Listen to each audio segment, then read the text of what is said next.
اعوذ باللہ من الشیطان الرجیم، بسم اللہ الرحمن الرحیم۔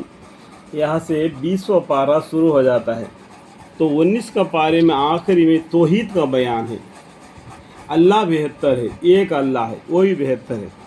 اس کے بعد میں جب 20واں پارہ شروع ہوتا نا، یا 5 سوال ہے، پانچوں کا جواب اللہ ہی ہے۔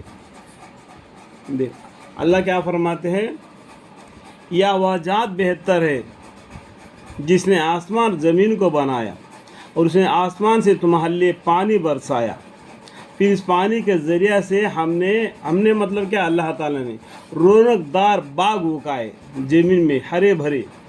ٹھیک ہے، آپ یا سوت میں رہتے ہیں نا، تو نارتھ کی طرف جا کے دیکھو، ہمیشہ ہرے بھرا رہتا ہے، بہت سندر سا رہتا ہے۔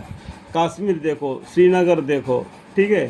اے سوت میں تو کیا گرمی بڑا ہوتا ہے، ٹھیک ہے، ورنہ تم سے تو ممکن نہ تھا کہ تم ان باغوں کے درختوں کو اگا سکو۔ یہ سن کر بتلاؤ کہ کیا اللہ تعالیٰ کے ساتھ عبادت میں شریک ہونے کے لائق کوئی اور معبود ہے؟ یہ کوئی ایک پہلا کوশ্چن ہے۔ اتنا کیا اللہ تعالیٰ نے، اتنا باوجود بھی اللہ کو چھوڑ کر دوسرے کو عبادت کرنا کوئی لائق عبادت ہے؟ مگر مشرکین پھر بھی نہیں مانتے۔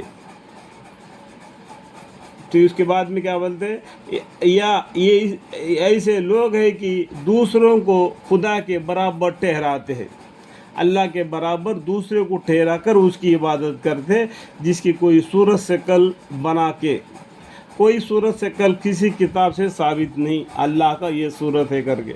اور دوسرا کوশ্چن کیا بولتا ہے، یا وہ ذات جس نے زمین کو مخلوق کا قرارگاہ بنایا، مطلب زمین کے اوپر انسانوں کو رہنے کے لیے جگہ بنایا۔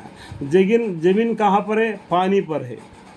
پانی میں زمین تم کو لے کے ڈول ڈال نہ ہو، یعنی ہلنے لگے، تو اس لیے اللہ تعالیٰ نے میکے لگائی۔ میکے کون ہے؟ پہاڑا ہے۔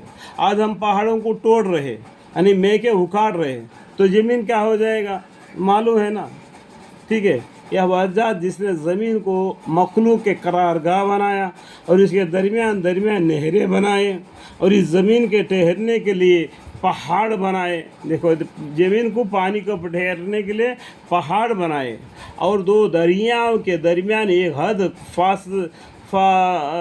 فاصل بنایا۔ دو دریا مطلب کیا ہے، ایک دریا کا پانی کڑوا ہے، ایک دریا کا پانی میٹھا ہے، لیکن دونوں بھی ملتے ہیں، دونوں بھی مل کر رہتے۔ کبھی کڑوا پانی کا لہر آتا ہے تو میٹھے پانی میں نہیں آتا، اور میٹھے پانی کا لہر آتا ہے تو کڑوا پانی میں نہیں جاتا۔ کڑوا پانی میٹھے میں نہیں ملتا، میٹھا پانی کڑوے میں نہیں ملتا، لیکن دونوں پانی کے بیچ میں اللہ تعالیٰ نے ایک حد بنا دیا، قدرتی حد۔ تو کیا اللہ تعالیٰ کے ساتھ کوئی اور معبود ہے؟ اتنا عجیب طور پر جو بنایا ہے، اس سے بڑھ کر اور کوئی معبود ہے؟ یہ دوسرا سوال۔ کیا سوال کا جواب کیا ہے؟ اللہ ہی ہے۔ کیا اللہ کے ساتھ کوئی اور معبود؟ مگر مشرکین نہیں مانتے، بلکہ ان میں زیادہ تو اچھی طرح سمجھتے بھی نہیں۔